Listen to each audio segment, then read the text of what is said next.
Astaghfirullah. Assalamualaikum warahmatullahi wabarakatuh. Alhamdulillah wassalatu wassalamu ala Rasulillah wa ala alihi wa sahbihi wa mawalah wa la hawla wa la quwata illa billahi wa ba'du.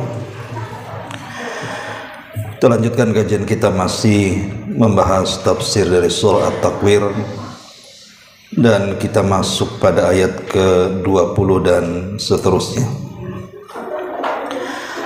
A'udzubillahi minasyaitonir rajim. Bismillahirrahmanirrahim. Innahu laqaulu rasulin karim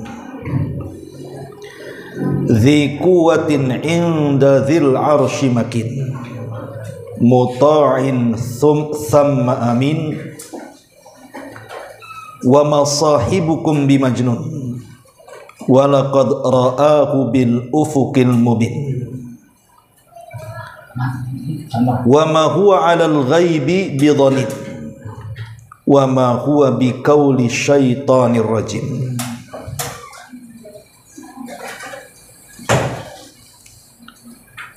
Sesungguhnya Al-Quran adalah benar-benar firman Allah yang dibawa oleh utusan yang mulia, maksudnya Jibril, yang memiliki kekuatan, memiliki kedudukan tinggi di sisi Allah yang memiliki arsy.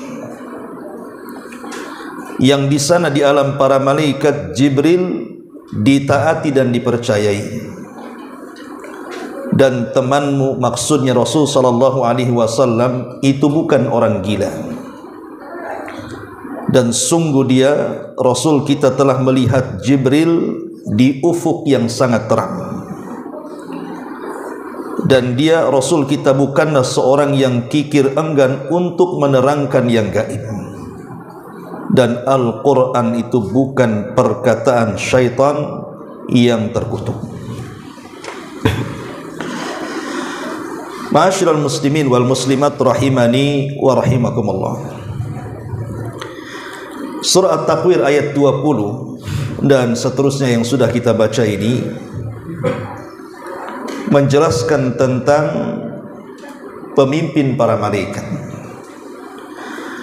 Karena kita tahu bahwa pemimpin para malaikat, artinya para malaikat itu kan punya pimpinan. Jumlah para malaikat itu kan banyak sekali, tidak ada yang tahu kecuali Allah subhanahu wa ta'ala.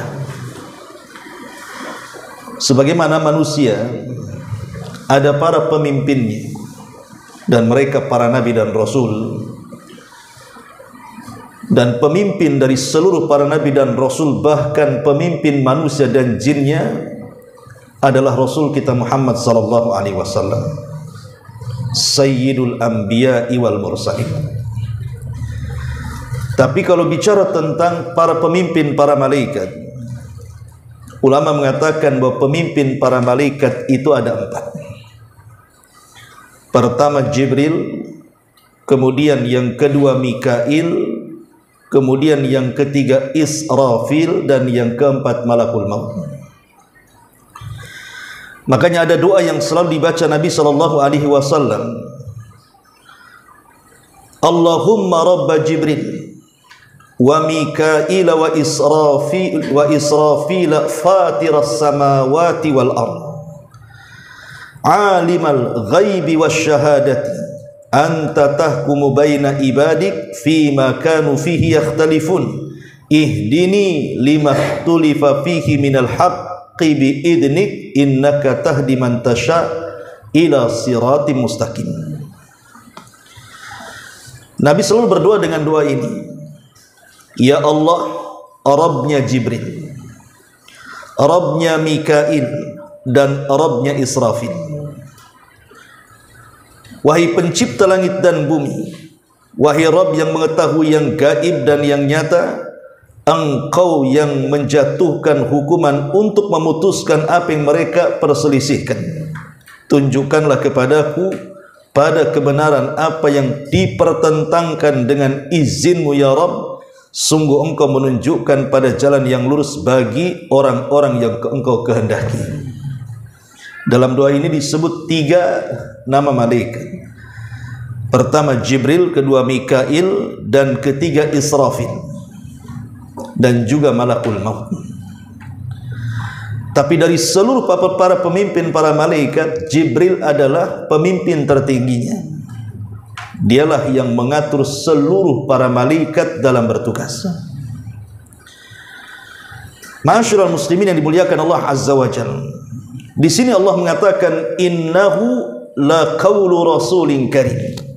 Sesungguhnya Al-Quran itu benar-benar firman Allah yang dibawa oleh utusan yang mulia.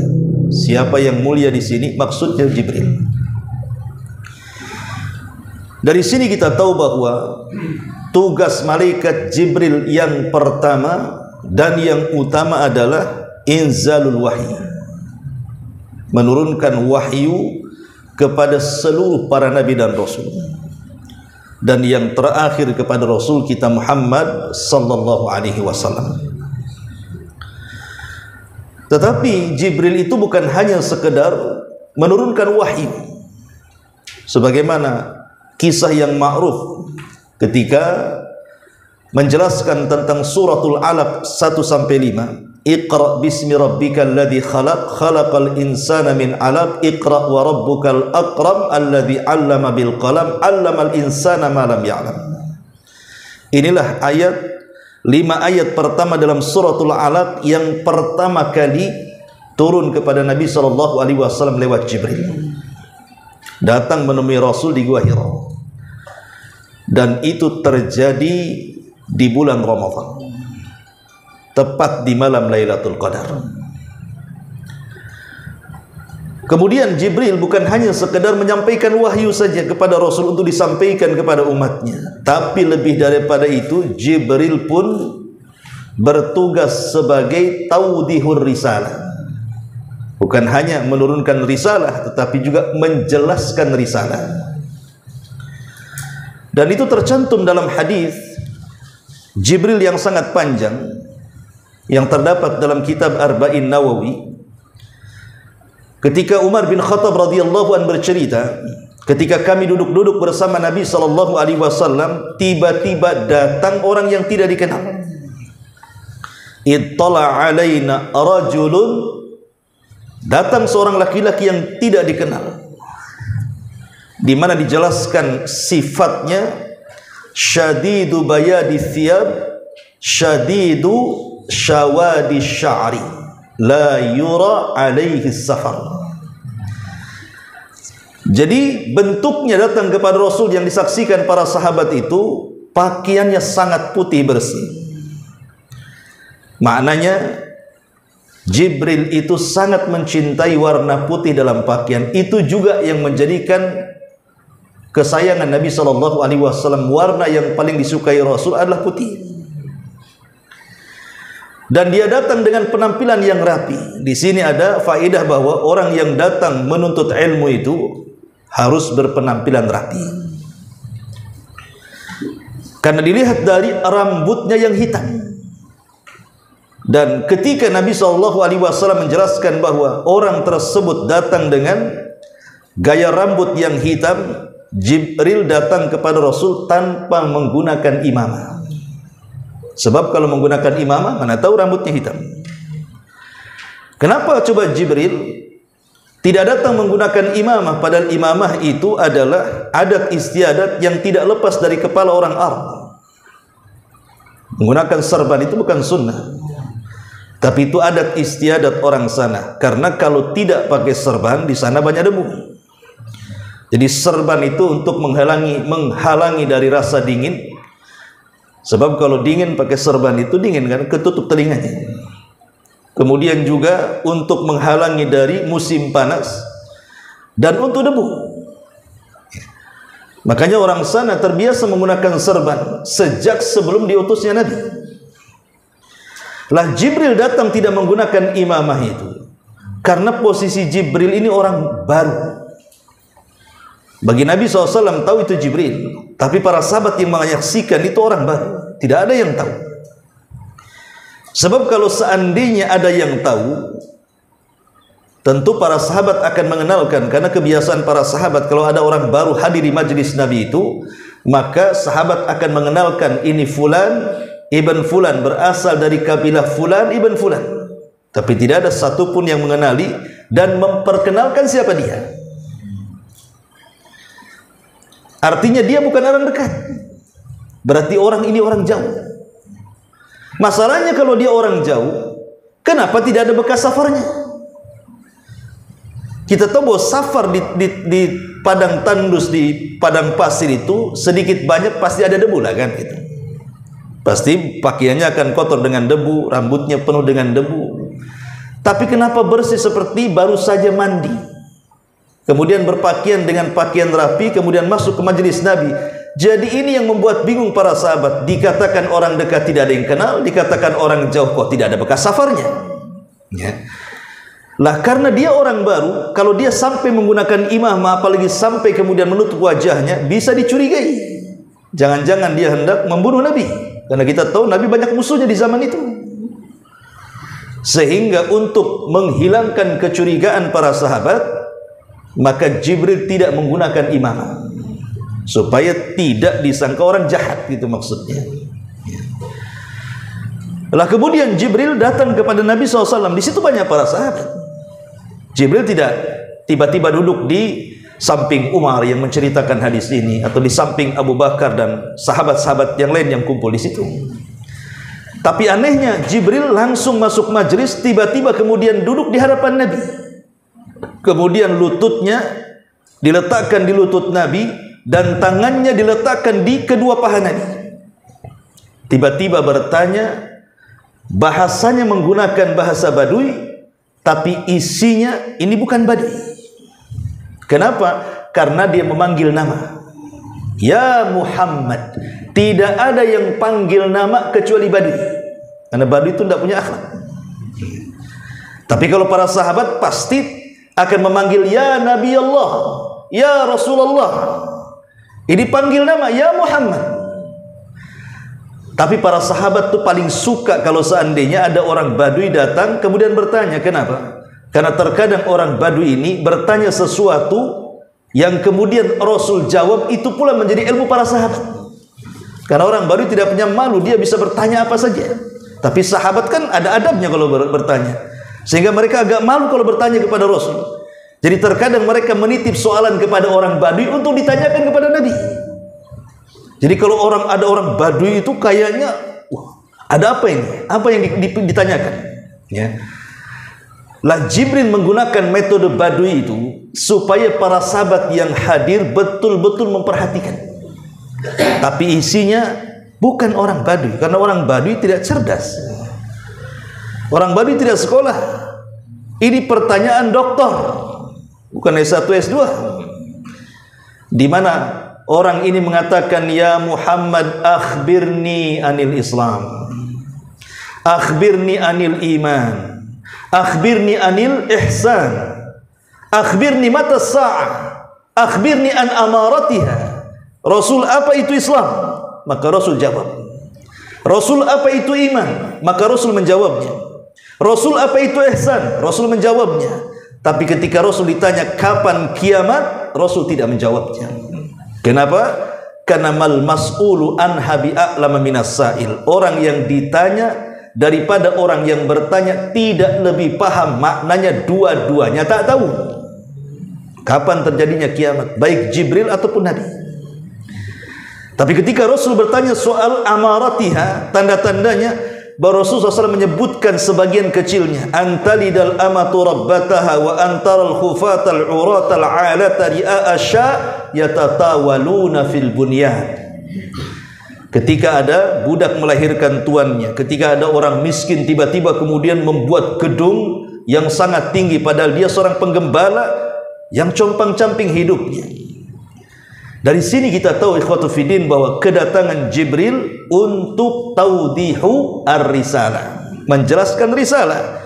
Karena ketika ditanya tentang Islam, Rasul menjawab, Islam antasyhada an la ilaha illallah wa anna Muhammadar Rasulullah wa iqamas shalah wa ita'iz zakat wa shaumi ramadan wa hajjil bait in istata'ta ilaihi sabil. Islam adalah engkau bersyahadat, engkau salat, engkau puasa, engkau haji, engkau zakat, begitu seterusnya. Ketika ditanya tentang iman juga sama, antu'mina billahi wa malaikatihi wa rasulihi wa kitabihi wa kutubihi wal yaumil akhir wal qadari khairihi wa syarrihi. Sebutkan rukun iman, termasuk tentang ihsan, an ta'budallaha ka'annaka tara fa in lam takun tarahu fa innahu yarak. Kau beribadah kepada seolah-olah melihat Allah, tapi kalau tidak bisa yakini Allah melihat engkau. Inilah bentuk taudih risalah. Jadi Jibril bukan hanya menurunkan risalah, tapi menjelaskan juga risalah. Apakah cukup sampai di sini? Tidak. Bahkan Jibril juga muraja'atur risalah. Murajaah, mengulang-ulang risalah. Makanya setiap bulan Ramadan Jibril datang kepada Nabi SAW. Kemudian murajaah Al-Quran, saling simaan. Kadang Jibril yang membaca, Rasul yang mendengar. Kadang Rasul yang membaca, Jibril yang mendengar.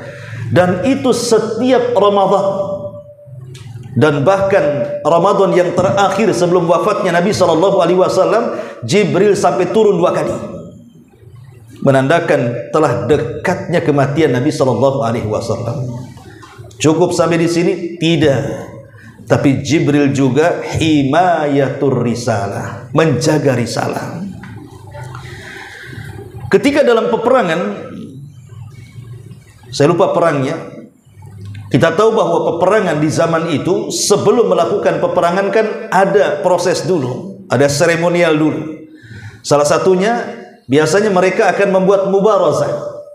Mubarazah itu artinya lawan tanding. Mana jagoanmu, ini jagoanku. Kemudian 2 jagoan ini saling bunuh. Ketika sudah tidak ada jagoannya, sudah, karena itu yang membuat getar musuh. Ketika jagoannya kalah, walaupun jumlah mereka banyak, itu biasanya menciutkan keberanian. Kemudian juga terkadang seremonialnya dalam bentuk syair. Dan isi syair itu saling menjatuhkan. Dan ingat bahwa syair di zaman itu sama dengan media di zaman sekarang. Kalau sekarang ada televisi, ada radio, ada YouTube, ada Facebook, ada TikTok. Lah di zaman itu kan belum ada. Di zaman itu medianya pakai syair. Dan syair itu bisa membuat orang marah, bisa membuat orang sedih, bisa membuat orang murka, bisa membuat orang takut, dan begitu seterusnya. Jadi ketika kemudian orang-orang musyrik itu mengedepankan jagoan mereka, para pujangga mereka, kemudian mereka bersyair, maka Rasul pun punya tukang syair namanya Hasan ibn Thabit. Hasan ibn Thabit. Hasan ibn Thabit, dialah yang kemudian menjawab syair-syairnya orang Arab. Lah ketika Hasan ibn Thabit dia terus mengumandangkan syair, apa kata Nabi SAW? Uhzuhum fa inna ruhal qudusi ma'aka ya Hasan. Terus serang mereka dengan syairmu. Karena Ruhul Qudus, maksudnya Jibril alaihi salatu wassalam, dia sedang membelamu. Dia sedang memberikan semangat kepadamu. Lawanlah dengan syairmu. Jadi Jibril pun berusaha untuk menjaga risalah, menjaga bagaimana Islam di zaman Nabi SAW utuh. Bahkan lebih daripada itu, Jibril sampai rela ikut perang melawan orang-orang musyrik dalam perang Badar. Ketika Nabi SAW belum punya pengalaman perang, dan juga para sahabatnya, karena perang Badar itu perang tanpa terencana dan dirancanakan. Tidak. Perang Badar ini tidak rencana. Karena Nabi SAW itu punya siasat. Dia mendengar bahwa Abi Sufyan yang ketika itu masih kafir membawa dagangan orang-orang Mekah. Jadi Rasul mengumpulkan orang-orang muhajirin untuk mengambil haknya. Karena ketika mereka hijrah dari Mekah ke Madinah, tanah mereka dirampas, rumah mereka dirampas, bisnis mereka dirampas. Sekarang ada harta orang Quraisy, kita rampas juga sebagai pengembalian hak. Tapi Abi Sufyan cerdas. Ketika kemudian dia mendengar mata-mata Nabi SAW sedang mengincar dirinya, dia pun menyewa seorang tukang kuda, pemacu kuda tercepat di zaman itu, namanya Dhamdham. Si Dhamdham ini diutus oleh Abi Sufyan untuk datang ke Mekah memberitahu Abu Jahal bahwa harta mereka akan dirampas oleh Muhammad dan sahabatnya. Maka bergeraklah Abu Jahal dengan 1000 pasukan. Bergerak dengan 1000 pasukan. Lah Nabi yang sedang mengejar Abi Sufyan itu jumlahnya hanya 314 orang. Tiba-tiba kemudian ketika sampai di Badar dihadapkan dengan pasukan besar 314 orang, dan jumlah ini sama dengan jumlah tentara siapa? Talut ketika melawan Jalut, di mana tentara Talut itu ribuan awalnya, tapi kemudian tidak lulus ujian. Dan ketika tidak lulus itu ketika mereka lewat di sungai. Jangan banyak minum, kalaupun minum cukup satu teguk saja, malah minum banyak-banyak. Akhirnya mereka pun lemas, tidak bisa melanjutkan perjalanan. Yang bisa melanjutkan perjalanan hanya beberapa orang saja, jumlahnya 314. Itulah yang kemudian berperang melawan tentara Jalut. Lah jumlah perang Badar juga sama, 314 orang melawan 1000. Ya, 1000 tentara Abu Jahal. Lah di malam hari saat esoknya akan perang itu, maka Nabi SAW melakukan istighatsah. Istighatsah itu meminta pertolongan dalam saat genting, itu namanya istighatsah. Tapi kalau hanya sekedar minta pertolongan itu disebut isti'anah. Dan istighatsah itu lebih dibandingkan isti'anah dia. Makanya Allah bahasakan dalam Quran itu idh tastaghithuna rabbakum fastajaba lakum. Ingat ketika engkau melakukan istighatsah dan Allah kabulkan permintaan istighatsahmu itu. Jadi Nabi SAW khawatir ini kelompok sedikit dan belum pernah perang sebelumnya. Sementara tentaranya sedikit, kemudian persenjataannya juga sedikit. Sementara yang dilawan ini mereka biasa perang, mereka persenjataannya lengkap, dan mereka jagoan-jagoan yang kemudian dibawa dari Mekah. Maka Rasul khawatir kalau kelompok yang sedikit ini kalah. Maka Rasul pun kemudian melakukan istighatsah, berdoa kepada Allah, di mana salah satu doanya Rasul mengatakan, Allahumma intahlik hadhil isabata falan tu'bad abada. Ya Allah, kalau kau hancurkan kelompok yang sedikit, selamanya kau tidak akan disembah di permukaan bumi. Saking khusyuknya, kemudian selendang Rasul jatuh, dipungut oleh Abu Bakar, diletakkan lagi di punggung Rasul dan mengatakan, hasbuka ya Rasulullah, fa innallaha sayastajibu lak. Cukup wahai Rasul, Allah pasti mengabulkan doa. Tapi Rasul tetap menengadahkan tangannya ke langit dan berdoa. Tiba-tiba Rasul mengatakan kepada Abu Bakar, absyir ya Abu Bakar, berbahagialah wahai Abu Bakar, Allah sudah mengutus 1000 para malaikat dipimpin Jibril katanya. Malam itu 1000 malaikat sudah turun. Keesokan harinya saat terjadi peperangan, Allah tambah lagi, bukan hanya 1000 malaikat, tapi dengan ribuan para malaikat sampai genap jumlahnya 5,000 minal malaikati munzalin. 5.000 malaikat turun dipimpin oleh Jibril menggunakan seekor kuda putih namanya Haizum Kaidum. Nama kuda Jibril itu namanya Haizum. Ya. Jadi dia menunggang kuda namanya Haizum. Makanya dia mengatakan Haizum Kaidum, Haizum Kaidum. Wahai Haizum, bergeraklah, terobos musuh itu. Subhanallah. Ya gimana coba? Malaikat yang berperang, siapa yang bisa melawan malaikat perang, ikhwan? Sahabat belum mencabut pedangnya, mereka sudah tunggang langgang. Ini pasukan dari mana ini? Sampai Abbas ketika itu masih musyrik, paman Nabi, dan ikut dalam pasukan Abu Jahal. Ketangkap dia jadi tawanan. Tiba-tiba kemudian karena pamannya nggak mungkin dibunuh kan begitu, dan Rasul menginginkan keislamannya. Ada yang mengatakan sebenarnya Abbas ini sudah masuk Islam tapi berpura-pura karena Islam masih sedikit zaman itu. Tapi ada yang mengatakan masih kafir dan belum masuk Islam. Yang jelas dia jadi tawanan Nabi. Ketika ada sahabat mengatakan, ya Rasulullah, aku yang menangkapnya dan aku yang mengikatnya. Kata Abbas, tidak, bukan engkau katanya. Yang menangkapku adalah manusia yang berbaju putih, yang sangat cepat ketika menyerang katanya. Maka Rasul mengatakan, itulah para malaikat. Ma'asyiral muslimin yang dimuliakan Allah Azza wa Jalla. Jadi Jibril itu bukan hanya sekedar melindungi risalah, tapi membela risalah juga dengan cara ikut perang. Itulah yang kemudian Jibril ini menjadi malaikat yang selalu disebut-sebut oleh Nabi SAW dan selalu datang kepada Rasul dalam beberapa bentuk. Karena Jibril ini kalau datang kepada Rasul biasanya menggunakan wajah seorang sahabat namanya Dihyatul Kalbi. Dihyatul Kalbi ini orang yang paling ganteng dari sahabat Muhajirin. Sampai kalau dia berdagang ke Syam, saking gantengnya itu Dihya itu, wanita-wanita Syam itu sampai terpelongok matanya melihat kegantengan Dihya ini. Dari sini kita tahu bahwa Jibril ketika datang kepada Rasul tidak memasang wajah seram, tapi memasang wajah manusia yang paling ganteng dari seluruh para sahabat itu, Dihyatul Kalbi.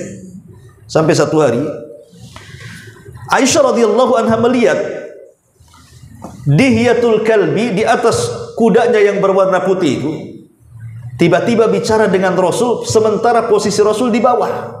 Kan tidak sopan kan? Harusnya Rasul di atas kuda, sahabat yang di bawah. Ini terbalik. Dia ngomong di atas kuda, Rasul pula di bawah. Ya. Karena ketika itu kan setelah terjadi perang Ahzab, perang Khandaq, perang parit bahasa kitanya. Awalnya mengalami kekalahan, tetapi kemudian akhirnya mengalami kemenangan karena datang pertolongan Allah. Allah kirim angin yang sangat kencang. Akhirnya semua tenda-tenda pasukan musuh, semua periuk-periuknya, kuda-kudanya pada lari meninggalkan pasukan. Sementara peperangan bekal itu sangat dihajatkan, karena perang itu bisa sebulan, 2 bulan loh. Kalau nggak ada bekalnya bisa mati tanpa diserang kan begitu. Makanya akhirnya mereka pun pulang, menang Rasul dalam perang Ahzab itu. Lah ketika Rasul sudah menganggap menang peperangan itu, tiba-tiba Rasul pulang kemudian menanggalkan baju besinya dan pedangnya, kemudian mandi. Saat mandi itulah kemudian Jibril dalam bentuk Dihyah yang dilihat oleh Aisyah itu memanggil-manggil yang mengatakan, keluarlah wahai Muhammad, perang belum usai katanya. Kemudian setelah Rasul datang, Jibril mengatakan, ya Muhammad, kenapa kau tanggalkan besi perang? Kenapa kau tanggalkan pedangmu sementara para malaikat belum menanggalkan baju besi mereka? Pakai lagi katanya. Akhirnya dipakai, kemudian diambil lagi pedangnya, kemudian datang kepada para sahabat dan Jibril mengatakan, katakan kepada para sahabat, perang belum selesai. Karena dalam peperangan ini ada orang Yahudi yang berkhianat dari kabilah Bani Quraidah. Maka Rasul mengatakan kepada para sahabat, idhabu ila Bani Quraidah fala tusalliyanna ahadakumul asra illa fi Bani Quraidah.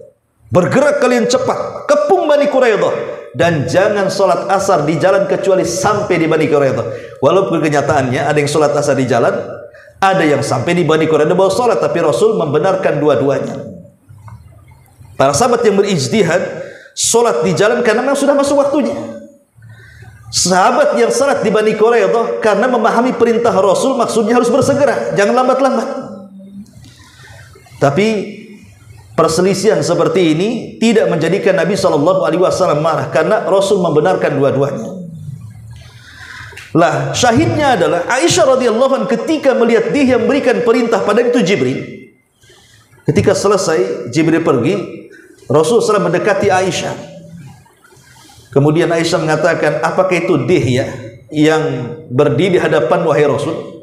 Kata Rasul, itu bukan Dihya, itu Jibril yang menyerupai Dihya. Dia menyampaikan salam untukmu. Jadi Aisyah dapat salam dari malaikat Jibril. Kemudian Rasul mengatakan, karena engkau sudah melihat bentuk Jibril dalam bentuk Dihya, maka engkau akan mengalami kebutaan di akhir hayatmu. Betul, akhirnya Aisyah radhiyallahu anha ketika tua dia buta. Saat buta itu dia mencari-cari barang-barang yang bisa disedekahkan. Dia panggil pembantunya, ini ada barang nih, sedekahkan kepada Bani Fulan. Besoknya dia cari barang lagi, ini ada barang lagi, sedekahkan ke Bani Fulan. Akhirnya ludes barang-barang di rumah Aisyah, sampai ketika sudah tidak ada lagi dan dia buta tidak bisa melihat, dia memanggil kepada pembantunya, cari lagi. Kata pembantunya, sudah tidak ada wahai Aisyah, wahai Ummul Mukminin, kau tidak sisakan benda ini kecuali kau sedekahkan. Apa yang kau sisakan di rumahmu kalau kau sedekahkan semuanya? Maka Aisyah mengatakan, wal akhiratu huwal abqa. Akhirat itu lebih kekal. Kemudian dia membaca ayat, wal akhiratu khairul laka minal ula. Dan akhirat itu jauh lebih baik dibandingkan dunia. Kemudian selepas beberapa waktu dari habisnya barang-barang Aisyah disedekahkan, Aisyah pun meninggal dunia di atas sedekah. Ya. Di sini Nabi SAW terkadang menjumpai Nabi itu dalam bentuk dihyah, atau terkadang menjumpai Nabi ya seperti orang biasa. Tadi hadis tentang Jibril, Rasul datang seperti orang biasa, tidak ada yang kenal dengan dia. Atau seperti dalam bentuk seorang muqatil, seorang yang bertempur seperti tadi dalam perang Badar. Dia berbentuk seorang pasukan perang kan itu, dengan baju besinya, dengan pedangnya, dengan kudanya kan itu. Ma'asyiral muslimin yang dimuliakan Allah Azza wa Jalla. Tapi dalam perang Badar Allah takdirkan orang-orang musyrik bisa melihat mereka, tapi orang-orang mukmin tidak melihatnya. Tahu-tahu menang saja perang itu. Dan itulah kemenangan besar sampai Allah turunkan ayat idza jaa nasrullahi wal fath. Apabila datang kemenangan Allah di Badar dan Fathu Mekah, dan dua perang ini dua-duanya terjadi di bulan Ramadan. Di sini Allah mengatakan innahu laqaulu rasulin karim. Sungguh Al-Qur'an itu benar-benar firman Allah yang dibawa oleh utusan yang mulia, maksudnya Jibril. Kemudian Allah mengatakan dzi quwwatin inda dzil arsy makin. Jibril memiliki kekuatan, memiliki kedudukan yang tinggi di sisi Allah yang maha memiliki arsy. Karena kalau Allah Subhanahu wa taala hendak menghancurkan sebuah kaum di zaman nabi-nabi sebelum Nabi kita Muhammad sallallahu alaihi wasallam, maka yang diutus oleh Allah adalah Jibril. Ketika kaum Ad diutus kepada mereka Nabi Hud, ketika kaum Tsamud diutus mereka Nabi Saleh, siapa yang menghancurkan dua kaum ini? Jibril. Dengan satu teriakan akhirnya kemudian menjadikan manusia meninggal di rumah-rumah mereka dan bangkai tanpa nyawa. Ketika Allah Subhanahu wa taala merintahkan untuk menghancurkan kaum Lut, maka Jibril datang dengan 3 para malaikat. Ada yang mengatakan Jibril, Mikail dan Malakul Maut, kemudian menjelma orang ganteng datang kepada Ibrahim menjadi tamu. Makanya ada kisahnya dalam Al-Qur'an. Hal ataka dhaifa Ibrahim, telah sampaikah kepadamu tentang berita tamunya Ibrahim? Maksudnya 3 malaikat yang menjelma manusia ganteng itu. Ketika Ibrahim langsung melihat ada tamu asing, bersih-bersih, ganteng-ganteng, maco-maco bahasa kitanya, langsung dia ke belakang menyuruh istrinya untuk memasakkan ijl. Ijl itu artinya anak sapi, ya. Kemudian disembeli, kemudian dimasak. Makanya Ibrahim itu punya penangkaran peternakan. Dia ada peternakan sapi, ada kambing, ada unta. Untuk apa? Untuk menjamu tamu. Jadi setiap ada tamu disembelihkan hewan. Makanya kenapa Ibrahim itu diambil dari 2 kata bahasa Ibrani, Abu Rahim, artinya orang yang suka memuliakan tamu. Diambil dari kata Abu Rahim, bahasa Ibrani, artinya bapaknya para tamu, ya. Makanya manusia yang pertama kali menjamu tamu adalah Ibrahim. Kemudian syariat ini menjadi syariat Islam karena keindahannya. Sampai Rasul mengatakan, "Man kana yu'minu billahi wal yaumil akhir falyukrim dhaifahu." Siapa yang beriman dengan Allah dan hari akhir, hormati tamunya. Lah ketika kemudian sudah dimasak semuanya, dihidangkan, kata Ibrahim, makanlah. Malaikat tak makan, malaikat tak minum. Tidak dipandang makanannya, yang dipandang pula Ibrahimnya. Wajar, Ibrahim sudah tua, dipandang anak-anak muda, tamu yang tidak dikenal. Ketakutanlah Ibrahim, disangka mereka akan berbuat jahat. Masa disuruh makan malah memandang dia. Kayak antum umpamanya ada tamu ke rumah, dikasih hidangan, dia melotot pula ke kita. Maksudnya apa ini kan itu? Wajar. Ibrahim ketakutan, tapi akhirnya kemudian 3 malaikat yang menjelma orang tampan menjelaskan bahwa kedatangan dia, 1, menghabar gembirakan akan kelahiran Ishak dan cucumu Yakub. Yang kedua, kedatangannya untuk menghancurkan kaum Sodom, kaumnya Nabi Lut. Dan Nabi Lut itu orang yang pertama kali beriman dengan Ibrahim karena dia adalah keluarganya, ponakannya. Ya, ketika di Irak, di situ dia harus melawan tiraninya Namrud dan orang-orangnya sampai terjadi pembakaran di sana kepada Ibrahim alaihi salatu wassalam. Tidak ada yang beriman satupun kecuali 1 ponakannya namanya Lut yang kelak jadi nabi. Baru pindah ke Haran, menikah dengan Sarah. Haran masih daerah Irak juga. Jadi akhirnya kemudian Ibrahim memberitahu, jangan kau hancurkan. Di situ ada ponakanku. Maksudnya Lut. Maka malaikat ini meyakinkan Ibrahim bahwa Lut dan keluarganya yang beriman tidak akan kenapa-kenapa. Tenang saja katanya. Akhirnya berangkatlah 3 manusia mulia ini ke negeri Sodom. Lut ini punya anak perempuan yang diletakkan di perbatasan. Dan anak perempuan ini kalau ada tamu asing dan tujuannya ke rumah ayahnya Lut, maka selalu dicegah, lebih baik jangan masuk ke negeri yang rusak, pulang lagi. Karena istri Lut itu sudah bekerja sama dalam kejahatan dengan para preman di kaum Sodom. Jadi kalau ada tamu laki-laki datang ke Lut, maka istri Lut itu cemburu. Jangan-jangan Lut sama juga dengan kaumnya. Dia tidak yakin bahwa dia seorang nabi, tidak mungkin dia melakukan homoseksual. Akhirnya kemudian dia akan membakar api di belakang rumahnya. Nanti asapnya ngepul ke atas. Nanti preman-preman di pasar itu nampak, oh di situ ada tamu laki-laki, yuk kita culik, kita perkosa. Jantan memperkosa jantan. Ya, itulah homoseksual. Di luar nalar manusia, fitrah pun dilawan dia. Allah tidak pernah menciptakan 2 Adam, tapi Allah menciptakan Adam dan Hawa, laki-laki dan perempuan. Dan kalau seandainya Allah menciptakan Adam dan Adam, maka Adam tidak akan punya keturunan sampai kiamat. Karena laki-laki tidak punya rahim. Gimana caranya? Ya. Ma'asyiral muslimin yang dimuliakan Allah Azza wa Jalla. Akhirnya datanglah 3 malaikat dicegah sama putrinya Lut ini. Jangan, pulang lagi, bahaya katanya. Tidak tahu kalau dia jelmaan para malaikat, tapi tetap saja memaksa ingin berjumpa dengan Lut. Ketika betul-betul sampai di rumah Lut, Lut ketakutan. Istrinya tahu, ini ganteng-ganteng nih katanya, ini bahaya terhadap suami saya. Akhirnya bakar dia kayu, ngepulah asap ke langit. Preman di pasar paham, di rumah Lut ini ada tamu istimewa. Ayo kita culik katanya. Maka dari mana-mana datang preman, kemudian menggedor rumahnya Lut. Ketika itu waktunya sudah malam mendekati pagi. Maka kemudian Lut berusaha membela 3 orang ini. Lut belum tahu kalau itu para malaikat, jadi dia berusaha membela. Tapi ketika mereka sudah main kasar, didobraknya pintu rumah Lut itu, disinilah kemudian mereka ngaku bahwa dia adalah Jibril dan mengatakan, wahai Lut, saya adalah Jibril utusan Allah untuk menghancurkan negerimu. Sekarang subuh sudah dekat, kau ajak putri-putrimu pergi dari sini, arah ke Palestina sana, dan ingat, kasih tahu putrimu jangan melihat ke belakang. Kalau terjadi apa-apa, ada suara yang menakutkan, jangan pernah melihat ke belakang. Berangkat Lut dengan putrinya yang beriman, kecuali istrinya kan kafir. Ya. Jadi istrinya itu mengikuti kemana Lut di belakang. Dia tidak tahu peraturannya, kalau terjadi sesuatu jangan nengok ke belakang. Ya. Rupanya Jibril pun mulai memainkan perannya.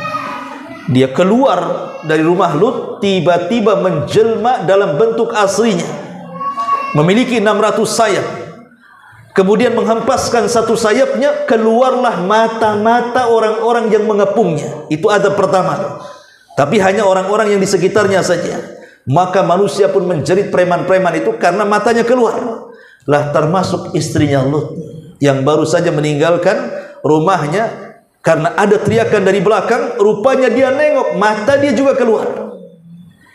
Maka dia tidak bisa mengikuti kemana Lut dan putri-putri yang beriman.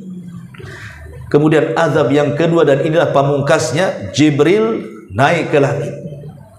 Kemudian menembus dengan satu sayapnya negeri Sodom yang terdiri dari banyak kabilah itu, kemudian diangkat ke langit.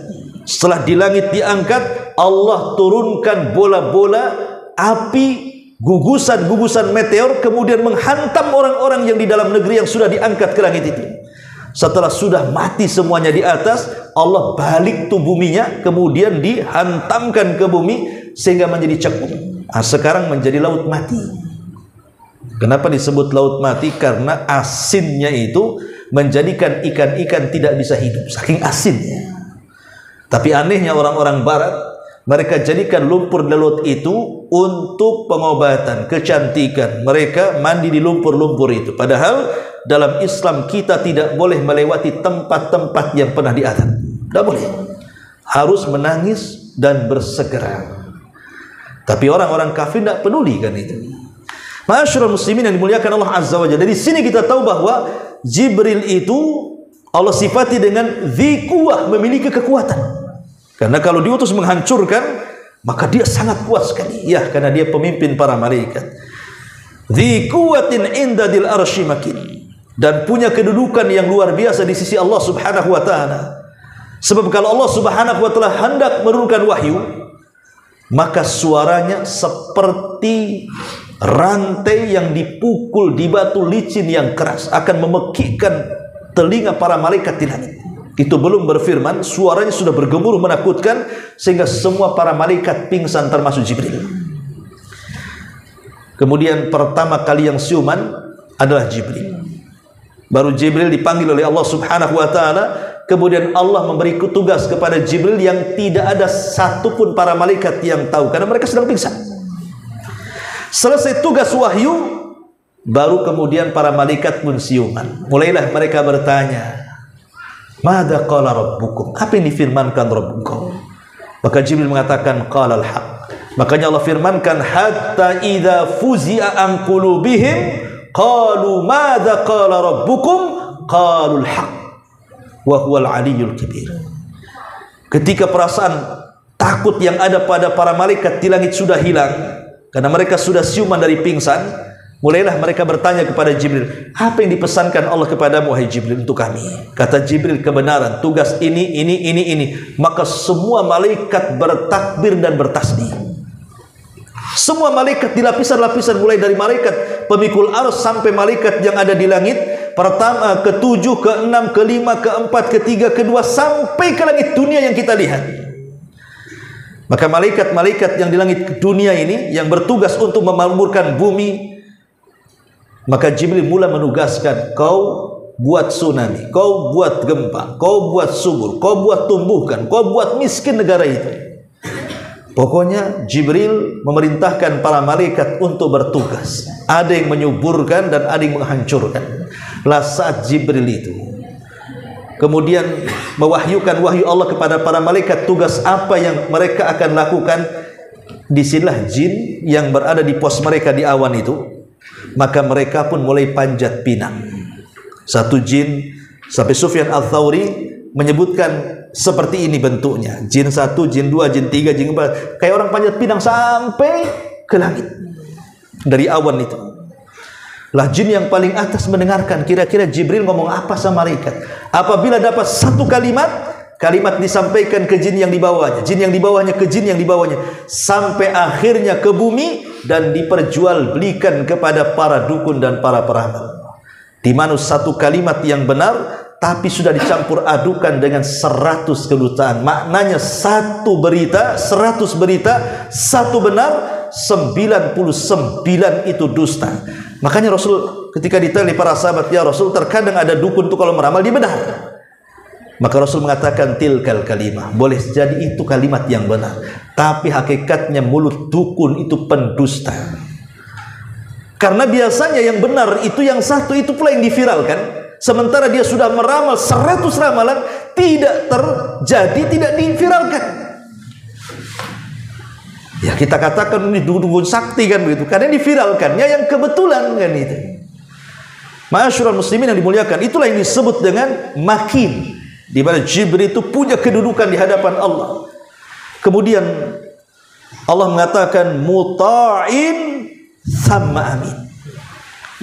Yang di sana di alam para malaikat, Jibril itu ditaati karena dia pemimpinnya dan sangat dipercaya dari seluruh malaikat. Makanya tugas wahyu itu diberikan kepada Jibril karena dia yang bisa dipercaya. Kalau sampai kemudian Jibril berkhianat, tentu dia akan korupsi ayat. Tapi tidak ada ayat yang dikorupsi sampai kepada Nabi SAW. Maka dia malaikat yang dipercaya oleh Allah untuk menurunkan wahyu. Dan dia seorang yang muta' ditaati. Oleh siapa? Semua malaikat. Karena Allah Subhanahu wa ta'ala apabila mencintai hamba Allah, kita-kita ini, kalau ada di antara kita dicintai Allah, maka yang pertama kali dipanggil siapa? Jibril. Rasul mengatakan, "Innallaha idza ahabba 'abdan nadahu Jibril." Allah itu kalau cinta dengan seorang hamba, yang pertama dipanggil adalah Jibril. Kemudian Allah katakan kepada Jibril, ya Jibril, inni uhibbu abdan fa ahibbu. Aku mencintai satu hamba, kau harus cinta juga dengan dia. Maka fahabba Jibril. Jibril pun mencintai orang yang dicintai Allah. Cukup sampai di sini? Tidak. Jibril berteriak kepada seluruh malaikat di timurnya, di baratnya, di utaranya, di selatannya, dan mengatakan, ya malaikat Allah, innallaha yuhibbu fulanan fa'ahibbuhu. Hei malaikat-malaikat Allah, dimanapun kalian berada, kata Jibril, Allah sudah cinta kepada si fulan, maka kalian wajib mencintai si fulan karena kecintaan Allah kepada si fulan. Maka semua malaikat mencintai orang yang dicintai Jibril dan orang yang dicintai Allah subhanahu wa ta'ala. Tentu kecintaan mereka kepada hamba itu karena kecintaan Allah kepada hamba tadi. Semua malaikat taat kepada Jibril. Kata Jibril, cintai orang dicintai Allah. Semua malaikat mencintai dia. Ketika semua malaikat di langit mencintai orang yang dicintai Allah, maka Allah pun kemudian menanamkan kecintaan kepada penduduk bumi, sehingga dia layak tinggal di bumi. Subhanallah. Itu disebut dengan muta'in thamma amin. Kemudian Allah mengatakan, wa ma sahibukum bimajnun. Temanmu Muhammad itu tidak gila. Karena orang-orang menganggap Rasul sallallahu alaihi wasallam sudah gila. Kenapa gila? Karena keluar dari agama berhala. Ini sudah gila. Kenapa dia bisa menciptakan agama? Kami beratus tahun menyembah Lata, Uzza, Manat, Khubal, macam-macam, Saif, Naila, apalah nama itu, berhala-berhala itu. Tiba-tiba kemudian dia bawa agama baru. Apa enggak gila dia? Maka Allah mengatakan, wa ma sahibukum bimajnun. Dia bukan orang gila, ya. Wa laqad ra'ahu bil ufuqil mubin. Dan sungguh Nabi kita Muhammad sallallahu alaihi wasallam telah melihat bentuk Jibril dalam bentuk aslinya di mana? Di ufuk sana. Waktu video memuliakan Allah subhanahu wa ta'ala, Abdullah bin Mas'ud radhiyallahu an ketika memberikan catatan kepada ayat itu, laqad ra'ahu bil ufuqil mubin. Kata Abdullah bin Mas'ud, ra'a Muhammadun Jibril lahu 600 janahin qad saddal ufuqi. Muhammad sallallahu alaihi wasallam, kata Abdullah bin Mas'ud, betul-betul melihat Jibril dalam wujud aslinya. Dia memiliki 600 sayap yang menutupi langit, di mana satu sayapnya sudah bisa menutupi langit yang disebut dengan saddal ufuk. Jadi kalau kita melihat ke kiri, ke atas, sayap Jibril, ke belakang, ke atas, sayap Jibril. Pokoknya seolah-olah semua sayap. Saking besarnya gitu loh maksudnya Jibril itu, sampai satu sayapnya saya tidak bisa menutup langit. Ya. Masyaallah muslimin yang dimuliakan Allah subhanahu wa ta'ala, dan Rasul pernah melihat Jibril dalam bentuk asli itu di dua tempat. Pertama, ketika antara turun surah Al-Alaq dan Mudaththir. Karena turunnya Al-Alaq dengan Mudaththir ini, Al-Alaq kan SK diangkatnya beliau jadi nabi, Mudaththir itu SK diangkatnya beliau menjadi Rasul. Lah itu selama 6 bulan tuh. Dari turun Al-Alaq ke Al-Mudaththir itu 6 bulan. Lah saat Nabi SAW kedatangan Jibril di Gua Hira dalam bentuk manusia, karena itu sudah dimimpikan dalam mimpinya. Karena Aisyah mengatakan sebelum Rasul diangkat menjadi Nabi itu, beliau selalu bermimpi dan mimpinya seperti falak subuh. Kalau malamnya mimpi, selalu jadi kenyataan mimpinya selama 6 bulan itu. Salah satunya orang yang akan menemui di gua juga dalam mimpinya ada. Sehingga ketika kedatangan orang itu sudah tidak kaget lagi karena ada dalam mimpinya. Kemudian Jibril datang memeluk Rasulullah SAW, kemudian mengatakan, Iqra ya Muhammad, baca wahai Muhammad. Dalam benak Rasul ini ummi, tidak bisa membaca, tidak bisa menulis. Kok disuruh baca? Disangkanya disuruh baca tulisan. Maka Rasul dengan tegas mengatakan, ma'ana biqari, aku tak bisa baca. Maka Jibril makin memeluk Rasul dan membisikkan, Iqra, baca. Rasul lagi-lagi mengatakan, ma'ana biqari, aku tak bisa baca. Sampai 3 kali, sampai Rasul ketakutan, sampai keringat bercucuran. Jibril mengatakan, Iqra ya Muhammad. Maka Rasul mengatakan, ma'ana biqari, saya tidak bisa baca. Maka Jibril mengatakan, Iqra bismi rabbikal ladzi khalaq. Khalaqal insana min 'alaq. Iqra wa rabbukal akram alladzi 'allama bil qalam 'allamal insana ma lam ya'lam. Resmilah dengan turun surah Al-Alaq 5 ayat pertama ini, beliau diangkat jadi nabi. Itulah SK-nya. Al-Alaq 1 sampai 5. Setelah kemudian Rasul pulang dari Gua Hira, beliau sangat merindukan Jibril. Sangat merindukan orang itu yang mendatangi dalam gua. Asik bolak-balik datang ke gua, tak ketemu. Kemudian masuk ke bulan kedua, datang lagi ke gua, datang juga. Sampai akhirnya Rasul stres, sehingga menyangka jangan-jangan yang menemui saya di gua itu bukan malaikat, jangan-jangan dia setan, jangan-jangan dia jin, jangan-jangan dia ini itu macam-macam. Mulailah sempit dadanya. Maka Nabi SAW ada yang mengatakan hampir-hampir saking sempit dadanya mau melempar dirinya dari ketinggian dan bunuh diri. Tapi riwayat ini dilemahkan para ulama, seperti Syekh Utsman Al-Khamis membantah Rasul tidak mungkin mau bunuh diri, ya, karena riwayat itu lemah. Tapi ada juga yang berpendapat hampir-hampir Rasul mau bunuh diri, gitu maksudnya. Lah ketika itu tiba-tiba datang suara dari langit, ya Muhammad, katanya, wahai Muhammad. Rasul tengok ke belakang, tak ada orang. Ke depan tak ada orang. Belakang, samping kiri, samping tak ada orang. Ketika dia menenggak ke langit, disitulah kemudian dia dikagetkan karena Jibril sedang duduk di antara langit dan bumi dalam bentuk aslinya. Kawan, kalau antum ke Jabal Uhud, masuk ke hutan, tiba-tiba ketemu dinosaurus, apa yang antum lakukan? Apa enggak menggigil antum? Melihat ular segede drum saja 100 meter, mungkin antum sudah lilang tuh, udah gemetar, takut kan gitu. Ini makhluk yang dijumpai Rasul ini di atas langit, memiliki 600 sayap, satu sayapnya terbentang barat, timur dan utara, saddal ufuk. Gimana nggak menggigil Rasul ini? Seumur-umur tidak pernah melihat makhluk seperti itu. Lari sekencang-kencangnya Rasul sampai masuk ke rumah Khadijah. Dia berteriak-teriak, ya Khadijah, zammiluni, dathiruni, selimuti aku, selimuti aku. Karena biasanya kalau orang takut itu pasti masuk kamar ambil selimut kan itu, minimalnya ngurangi takut kan itu, atau masuk kolong ranjang lah kalau takut, ngurangilah kan gitu.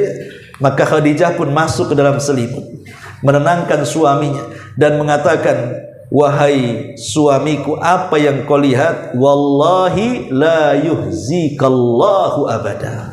Kejadian itu tidak mungkin menjadikan engkau hina di hadapan Allah.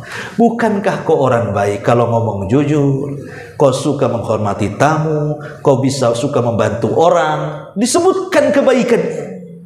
Ya. Akhirnya setelah mendengar manisnya lantunan suara Khadijah yang memuji dia tentang kebaikannya, mulailah reda ketakutannya. Cukup sampai di sini? Tidak. Khadijah itu wanita yang paling paham bagaimana merawat suaminya. Keesokan harinya dia datang ke rumah Waraqah ibn Naufal. Diajak Rasul berkonsultasi karena tahu Khadijah, Waraqah ini saudaranya dan dia seorang Nasrani. Seorang Hanifiyah samha. Hanifiyah itu maksudnya memeluk agama Ibrahim, tidak menyembah berhala.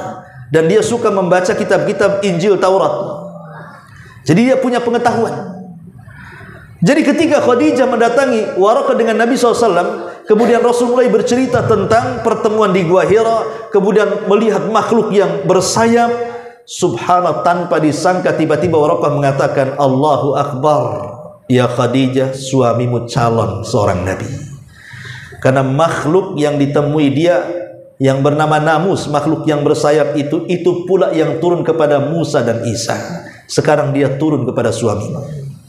Demi Allah, kata Waraqah ibn Naufal, kalau saya masih muda,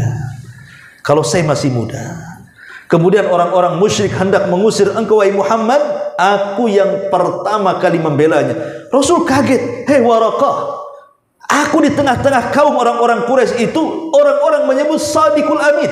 Saya ini orangnya yang kalau ngomong tidak pernah dusta, kalau memegang amanah tidak pernah khianat. Semua orang Quraisy mengakui akhlakku. Mungkinkah mereka mengusirku? Kata Waraqah, ya, mereka akan mengusirmu. Kemudian Waraqah mengatakan, wallahi, siapapun yang datang dengan apa yang kau datang wahai Rasul, maka pasti illa udzi, akan diuji, dalam riwayat akan disakiti. Tapi sayang 6 bulan setelah konsultasi, Waraqah meninggal dunia. Ada yang mengatakan Waraqah orang yang pertama kali beriman kepada Rasul. Walaupun terjadi silang pendapat, apakah Waraqah dari orang dewasa yang beriman kepada Rasul yang pertama atau Abu Bakar? Ada yang mengatakan Waraqah itu beriman di saat kenabian, belum diangkat jadi Rasul. Tapi Abu Bakar beriman kepada Rasul setelah beliau diangkat resmi menjadi Nabi dan Rasul. Jadi itu rinciannya. Tapi yang masyhur menurut jumhur ulama tarikh, bahwa manusia yang pertama beriman kepada Nabi SAW adalah Abu Bakar. Dari kalangan orang dewasa, dari kalangan anak-anak Ali bin Abi Thalib, dari kalangan budak Zaid ibn Haritha, dari kalangan wanita Khadijah bintu Khuwailid. Lengkap, ada wanita, ada anak-anak, ada budak, ada orang merdeka. Dari situlah Islam menyebar ke seantero dunia. Baik, ma'asyiral muslimin yang dimuliakan Allah Azza wa Jalla. Kemudian Allah mengatakan, wa ma huwa yang nomor 2, kapan Rasulullah SAW melihat Jibril bentuk asli? Disebutkan dalam ayat ini, walaqad ra'ahu bil ufuqil mubin, dan sungguh dia Muhammad telah melihat Jibril di ufuk yang terang. Maksudnya apa? Saat Rasul dimi'rajkan, maka Jibril masih membentuk dirinya seperti manusia, membawa Rasul dengan menggunakan buruk dari, ada yang mengatakan dari Hijar Ismail, ada yang mengatakan dari Hatim, ada yang mengatakan dari rumah Ummu Hani. Kemudian berangkat ke Masjidil Aqsa. Kemudian dari Masjidil Aqsa, keduanya terbang sampai ke Baitul Ma'mur. Baitul Ma'mur itu tempat malaikat tinggal. Di situ ada Ka'bah, namanya Baitul Ma'mur, tempat Ka'bahnya para malaikat. Di mana ketika di langit ke-7, Rasulullah SAW sampai dia melihat Ibrahim sedang bersandar di tiang Baitul Ma'mur. Kenapa? Al-jaza min jinsil amal. Karena dia sudah membangun Mekah, maka dia bersandar di Mekahnya para malaikat di Baitul Ma'mur. Maka Rasul melihat setiap hari masuk ke Baitul Ma'mur itu jumlahnya 70.000 malaikat tawaf. Satu hari. Kemudian mereka pulang, hilang, pergi, entah kemana, dan tidak pernah kembali. Besoknya datang malaikat dengan jumlah yang sama, malaikat baru. Kemudian tawaf satu hari, kemudian hilang dan tidak tahu kemana. Besoknya juga demikian, datang malaikat yang baru lagi dengan jumlah yang sama. Makanya Allah mengatakan, wa ma ya'lamu junuda rabbika illa huwa ma huwa illa dzikra lil bashar. Tidak ada yang tahu jumlah para malaikat kecuali Allah. Mereka lah tentara-tentara Allah Subhanahu wa taala.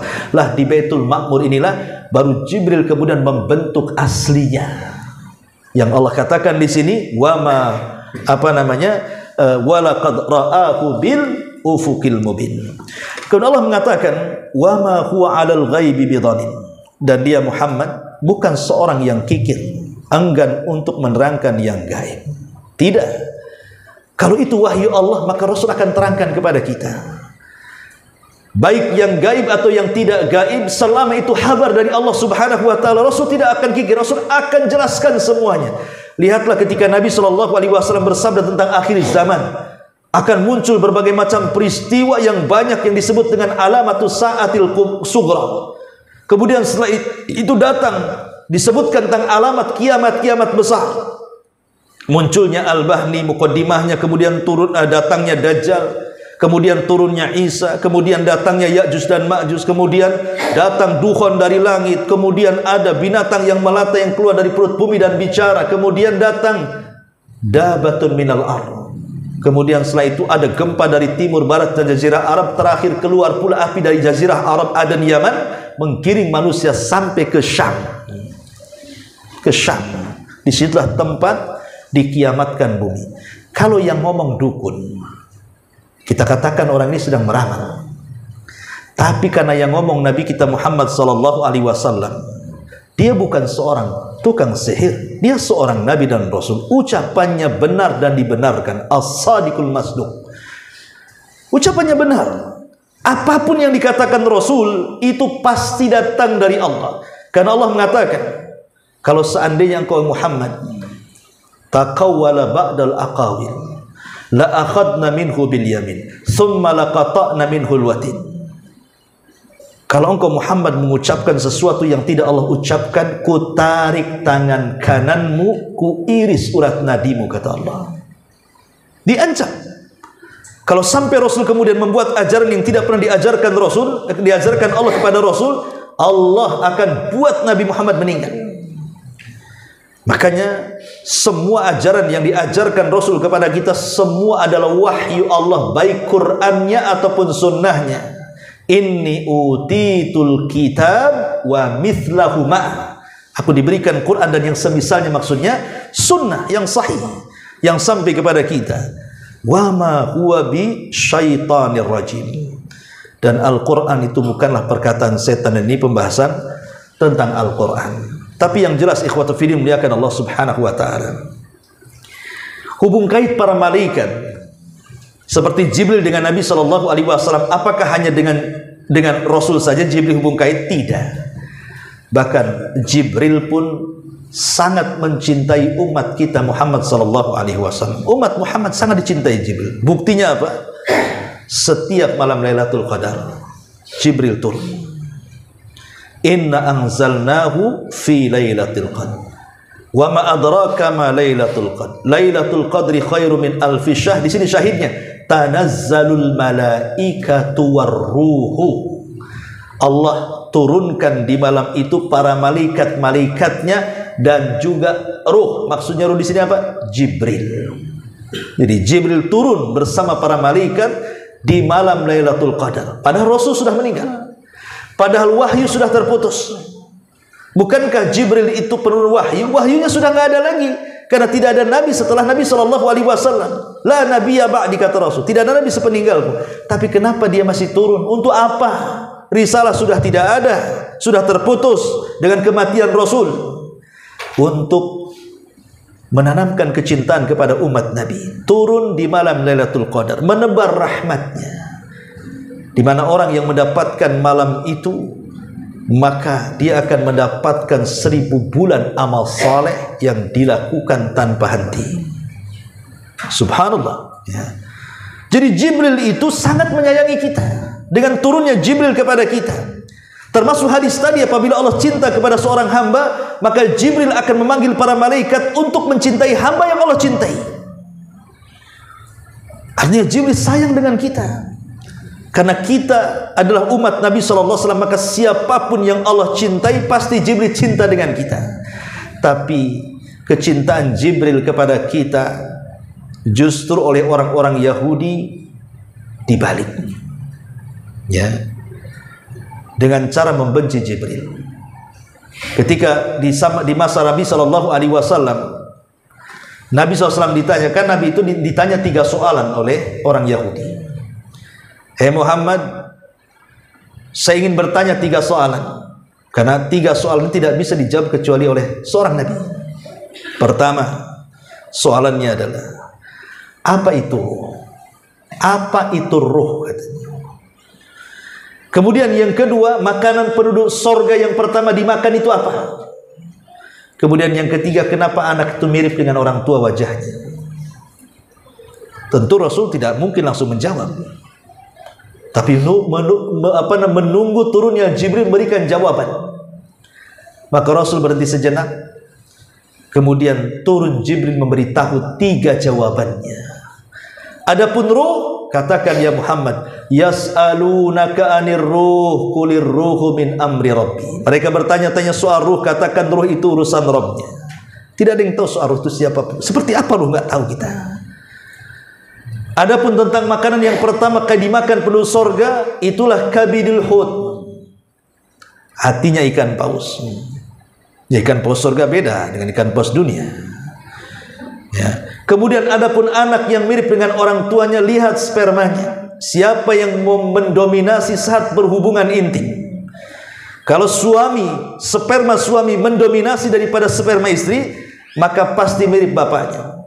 Kalau sperma si perempuan lebih banyak dan mendominasi dibandingkan sperma si laki-laki, maka dia akan mirip ibunya. Kalau 50-50, maka akan mirip dari keduanya. Entah dari pusar ke atas mirip bapaknya, pusar ke bawah mirip ibunya, wallahu a'lam. Yang jadi masalah itu kalau mirip dengan tetangganya. itu masalah itu. Ya, ini ada masalah kok mirip dengan tetangga pula kan itu.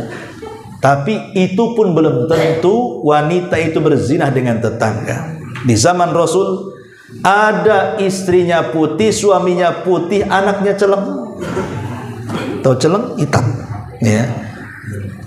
Jadi suaminya nuduh istrinya, kau selingkuh ya dengan orang hitam katanya. Aku putih, kau putih, kenapa anakku hitam katanya. Laporlah kepada Nabi. Rasul, lihat aku putih, istriku putih, kenapa anakku jadi negro? Ya.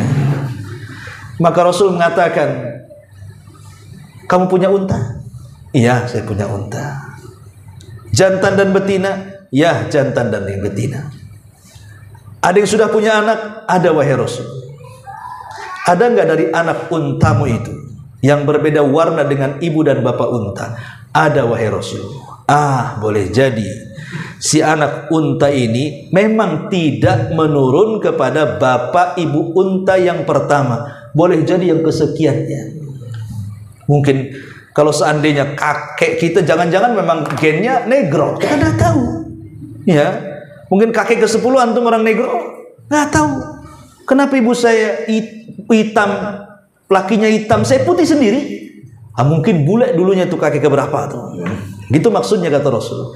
Jadi tidak boleh sembarang menuduh berzina, karena itu dosa besar. Alhamdulillah Allah mudahkan sekarang dengan tes DNA kan. Ya, sekarang kan sudah ada tes DNA, tinggal tes DNA sajalah. Kenapa sih nuduh-nuduh? Karena kalau tidak terbukti dia dicambuk 80 kali menuduh orang baik-baik berzina itu. Ya. Itu namanya qadzful muhsanat dalam ilmu dosa besar itu. Ma'asyiral muslimin yang dimuliakan Allah Azza wa, artinya Jibril itu bukan hanya sekedar berhubungan dengan Rasul, tapi juga berhubungan dengan umat Islam, umat Nabi SAW. Tapi Yahudi tidak suka. Setelah dapat jawaban, Yahudi bertanya, siapa yang memberitahumu? Katanya. Kata Rasul, Jibril yang memberitahuku. Kata orang Yahudi, coba yang memberitahu bukan Jibril, tetapi Mikail, aku akan beriman katanya. Kenapa alasannya? Karena Mikail itu datang dengan hujan. Dengan hujan itu menumbuhkan tanam-tanaman, buah-buahan, semua jadi hidup, penuh dengan rahmat katanya. Adapun Jibril itu malaikat yang suka ngancur-ngancurkan kaum katanya. Kaum Ad dihancurkan dia, kaum Samud dihancurkan dia, perang Badar dikalahkan orang musyrik katanya kan. Itu yang menolongmu. Malaikat seganas itu yang beritahumu kata. Oh tidak, kami tidak akan percaya. Itu Jibril musuh kami katanya. Dari sinilah Allah Subhanahu wa taala kemudian berfirman, "Man kana aduwan li Jibril fa innahu nazzalahu ala qalbika bi idznillah musaddiqan lima baina yadayhi wa hudaw wa busyra lil mu'minin." Man kana aduwwa lillahi wa malaikatihi wa rusulihi wa Jibril wa Mikal fa innallaha aduwwul lil kafirin. Allah sebut dalam surah Al-Baqarah ayat 798, katakanlah barang siapa yang menjadi musuh Jibril, maka Jibril itu telah menurunkan Al-Quran ke dalam hatimu dengan izin Allah, membenarkan apa yang ada dalam kitab-kitab sebelumnya dan menjadikan petunjuk serta berita gembira bagi orang-orang yang beriman. Barang siapa yang menjadi musuh Allah, musuh malaikat-malaikatnya, musuh rasul-rasulnya, musuh Jibril dan Mikail, maka sesungguhnya Allah adalah musuh orang-orang kafir, kata Allah. Turun ayat ini. Bayangkan, Jibril sudah sayang dengan kita, Yahudi pula mengatakan itu musuhku katanya. Maunya malaikat yang ngasih tahu itu Mikail saja, karena makanya lihat, karena ajaran orang Nasrani kan sedikit-sedikit kasih kan itu ya. Nah, cocok dengan Mikail karena menurunkan hujan, tumbuh-tumbuhan tumbuh, buah-buahan tumbuh, biji-bijian tumbuh, kita bisa makan, kita bisa hidup, kita bisa tenang. Nah, itu maunya begitu. Ya. Tapi Jibril enggak apa, malaikat tukang ngancurin kaum gitu. Malaikat itu musuh kami. Ya. Tapi Allah mengatakan siapa yang musuh Jibril, maka Allah akan menjadi musuh orang-orang kafir. Ma'asyiral muslimin yang dimuliakan Allah Azza wa Jalla. Ini baru Jibril. Tentu kalau secara umum alam para malaikat, tentu banyak hubung kait para malaikat dengan kita. Dan kita harus yakin bahwa malaikat itu ada di sekitar kita. Dan kita bisa merasakannya. Jangan pernah mengingkari wujudnya para malaikat, mereka ada di sekitar kita. Dari mana kita tahu bahwa malaikat itu ada di sekitar kita? Kita bisa rasakan apabila kita dihadapkan dengan dua perkara. Satu perkara berbuat baik, satu perkara berbuat jahat. Kemudian kita suruh milih. Ini kaki harus melangkahkan kemana? Di sana tempat maksiat, di sini tempat pengajian. Kalau kakinya dilangkahkan ke tempat pengajian, berarti disitulah kita rasakan adanya malaikat. Karena malaikat yang menjadi korin dalam badan kita menghembuskan energi positif. Ngaji, ngapain kau maksiat? Oh iyalah ngaji. Ya. Di tengah jalan belok pula ke maksiat ya. Berarti korin dari jinnya berhasil. Ngapain kau ke pengajian? Gak asik, ngantuk, tidur kau di situ katanya. Sana ada konser tuh. Artisnya bagus di Jakarta. Subhanallah. Akhirnya belum salin, masih pakai sarung, pakai topi, paling depan pula dia di konser. La ilaha illallah. Coba. Ma'asyiral muslimin yang dimuliakan Allah Azza wa Jalla, artinya keberadaan malaikat itu kita bisa rasakan dengan ada energi positif dan negatif. Kalau negatifnya setan nih kan gitu ya. Kalau positif ini malaikat. Makanya malaikat dekat dengan akal, sementara syaitan dekat dengan hawa nafsu. Siapa yang bisa mengalahkan akalnya dengan hawa nafsunya, ikut setan. Siapa yang bisa mengalahkan hawa nafsu dengan akalnya, ikut malaikat. Tinggal pilih. Ya. Mau akal yang menguasai hawa nafsu atau hawa nafsu yang menguasai akal? Karena manusia ini makhluk yang berakal dan berhawa nafsu. Artinya dekat dengan malaikat, bisa juga dekat dengan setan. Terkadang bisa lebih mulia di atas para malaikat, terkadang lebih setan dibandingkan setan. Bahkan ada manusia itu lebih daripada keduanya. Seperti binatang ternak, bahkan lebih sesat lagi daripada binatang ternak. Ulaika kal an'am bal hum adhal, kata Allah. Ma'asyiral muslimin yang dimuliakan Allah Azza wa Jalla, tentu cerita tentang alam malaikat ini tidak akan selesai 2 jam, karena bagaimanapun para malaikat ini kan siapa malaikat, dari mana mereka diciptakan, kenapa mereka diciptakan, apa tugas-tugas mereka, macam mana sifat-sifatnya. Banyak pembahasan soal malaikat itu. Makanya salah satu rukun iman adalah al-iman bimalaikatillah, beriman dengan malaikat-malaikat Allah Subhanahu wa taala. Tentu 9:30 ini. Ya, sampai di sini saja. Sebelum saya tutup, kalau ingin bertanya silakan. Ya, silakan. Di riwayat Jibril bertemu dengan Nabi kita Muhammad SAW di penyampaian surat Al-Alaq itu kan 3 kali Jibril mengatakan Iqra yang kena.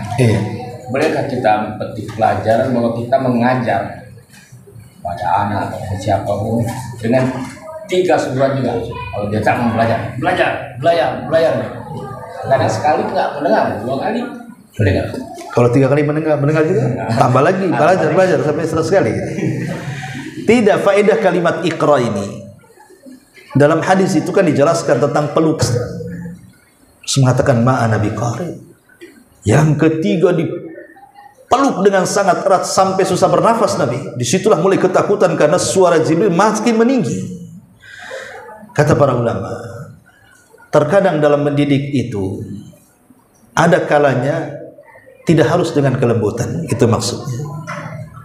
Terkadang harus juga diberikan kalimat yang keras dan kasar. Karena ada anak yang tidak bisa dihadapi kecuali dengan lembut, ada anak tidak bisa dilembuti kecuali dikasari. Ya. Kan macam-macam karakter anak itu ya. Itu faedahnya di situ. Kalau anak ini tidak bisa dikasari, lembuti. Kalau anak ini tidak bisa dilembuti, ya boleh dikasari, tapi maksudnya sesuai dengan kapasitas anak. Kasar kepada anak beda dengan kasar kepada orang, kan begitu ya. Ada batas-batasnya. Seperti mamanya Rasul mengatakan, muru auladakum bis salati wa hum abna'u sab'in wadribuhum wa hum abna'u ashrin.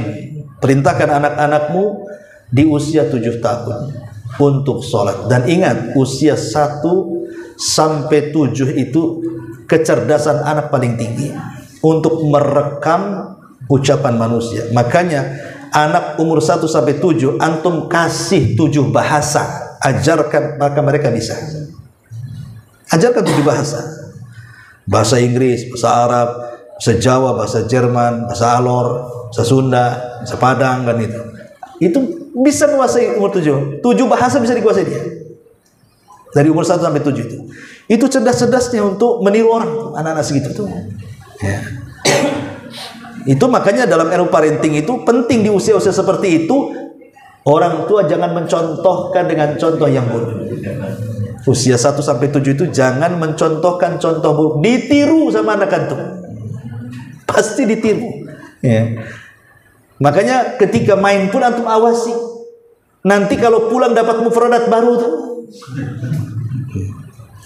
Ada itu ikhwan gitu, Ustaz, anak saya itu tidak pernah mengatakan kau. Tiba-tiba main sama anak Medan. Pulang kau katanya. Kebetulan anak ini pula paham kau itu sapi, itu bahasa Inggrisnya kau katanya. Masa aku disapi-sapi katanya. Subhanallah, anak kecil ya. Dia kan merekam tuh. Ini kan contoh seperti itu yang mungkin bagi kita kasar, bagi orang Medan itu mungkin biasa kan begitu. Kan masing-masing daerah itu kan punya bahasa masing-masing. Ya, kadang-kadang kalau tidak memahami nggak akan nyambung itu. Seperti orang yang beli es gitu kan, orang Medan sama orang Jawa tuh. Ya, beli es Pak, kata orang Jawa, sampun telas. Iya segelas katanya. Bilang gitu jadi. Oh dasar orang Medan, kok tahu kamu saya orang Medan katanya. Gitu. Jadi kadang-kadang kan bahasa ini kalau tidak paham itu akhirnya kan salah paham tuh. Jadi hal-hal yang seperti inilah makanya anak-anak seusia gitu itu memang lagi cerdas-cerdas, makanya saya anjurkan jangan menirukan gaya-gaya aneh. Umur 1 sampai 7 itu pasti ditiru. Nah, disitulah kita mencontohkan yang baik di usia-usia anak segitu. Contohkan yang baik orang tuanya. Entah baca Quran anaknya ditaruh di samping, entah ke masjid anaknya dibawa, ya kan?